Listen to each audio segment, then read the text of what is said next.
Welcome to this short overview of the ChurchEdit homepage builder. ChurchEdit already includes a number of predefined layouts which you can use for your homepage. These are available in the Settings area. Click on Settings, then Homepage Builder. The layouts are labelled A to G. To see a preview of a layout, click the small thumbnail and you'll see a larger preview of the layout with some explanatory text. To select a layout and apply it to your home page, simply click your choice of colour and then the link that relates to the layout you wish to use. For example, to select Layout A, click on the link that says Set to Layout A. You'll notice the thumbnails are highlighted when you hover over the links. If you have a ChurchEdit Pro site, it's possible to choose a different layout for both public and member pages, and there are links available for both areas of your site. If you want to customize the different items on your home page, then ChurchEdit allows you to create a custom home page. To create a custom home page layout, click on Create or Edit a Custom Layout. You'll be taken through to the main homepage builder screen, where you can begin to create your custom layout. The first thing we'll look at is how to remove widgets from your home page. I've decided that although I mostly like Layout A as it is, I don't wish to show the daily message. To remove it, I simply click on the red cross in the top right corner of the widget. A box appears asking me to confirm that I wish to remove this widget permanently. To remove it, I simply click Delete Widget and the widget is removed. To edit a widget that's already on the page, I can click on the pencil icon in the top right of the widget. This brings up an editing screen specific to that particular widget. Let's try that now with the poll widget. From this screen, I'm able to edit a number of properties relating to this widget, including changing its width, height, header colour, or the poll it displays. To illustrate, I'm going to change its header colour. To confirm the change, scroll down to the bottom of the box and click on Update Widget. The page will reload and show your changes. Now let's add a new widget to the page. I'm going to add a Latest Articles widget. I click on the drop-down at the top which says Add a new widget and choose Latest Articles. A button appears next to the drop-down which says Add Widget. I click this button and there is now a dialog similar to the one we saw when editing the poll widget. From here I can choose the various options I want for the widget. I'll change the layout type to show the image for each article next to its title in the widget content area. I click on the drop-down marked Layout and choose Title and Main Image at side. To add the widget, I click Add Widget. The widget has now been added at the bottom of our page. If I scroll down, we'll be able to see it. Now I'll add another widget. This time I'll add an image rotator. The image rotator can be used to display a series of images, each of which can have a link to another area of your site. Let's return to the top of the page. Select Rotator in the drop-down and click on Add Widget. All widgets share some similar settings, but may also have unique settings for their particular widget type.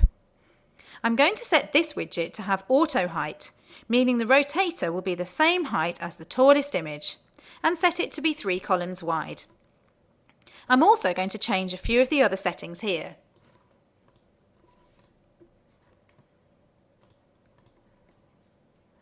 And I can choose the images I wish to show. Let's add some now. First image.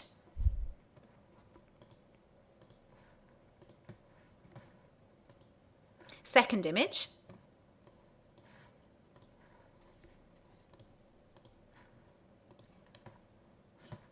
And third image.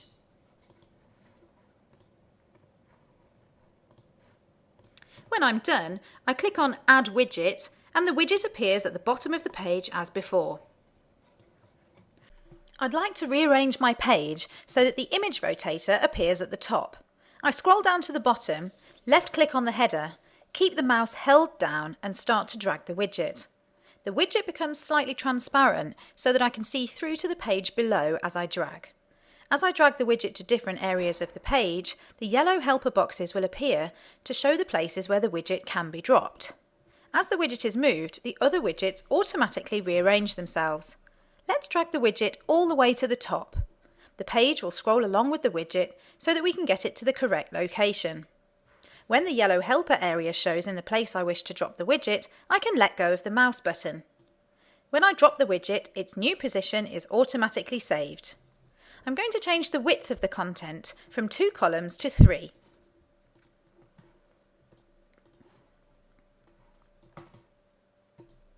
I will also move the latest articles widget to a new position and rearrange some of these other widgets.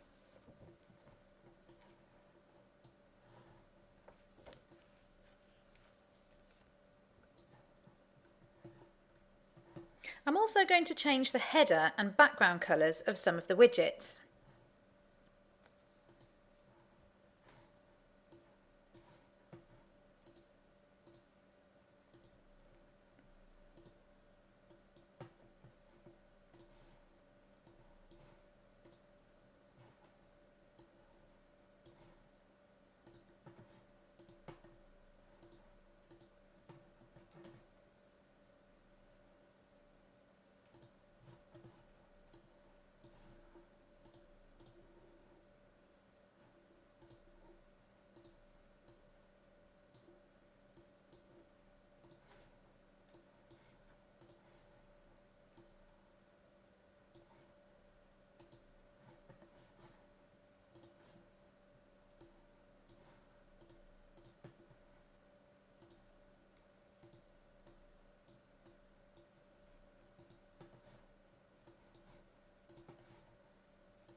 Now I am happy with the position of the widgets on my page.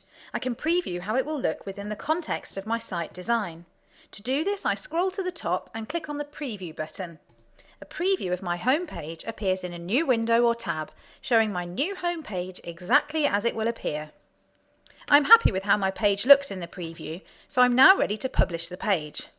Again, I scroll to the top and click on the button that says Publish Public Home Page. My new home page is now live. I can confirm this by clicking on the main site link in the top menu of Global Office. It's also possible to copy the layout for the public home page over to the member home page, making it easier to create a similar members area. To do this, I return to the Home Page Builder settings page and click the link that says Copy to Member. The public home page will now be recreated on the member home page. You are warned that any widgets you may have already placed on the member page will be replaced. To confirm, I click OK. A message box informs me that the layout has been copied, and I can click OK to clear it. The last feature I wish to show is a feature for advanced users. Built into the Home Page Builder is a CSS editor, which gives you complete control over the style sheet used to create the widgets on the page. If you're familiar with style sheets, you can use this to change design aspects for the widgets, like the fonts used, the amount of rounding for the corners, the shadows, and the header colours. I won't explain this fully in this video, but there are help files available that explain the settings that can be changed and the effect they will have on the page. That brings us to the end of this video. If you need any help with the Home Page Builder, then you can contact us for support.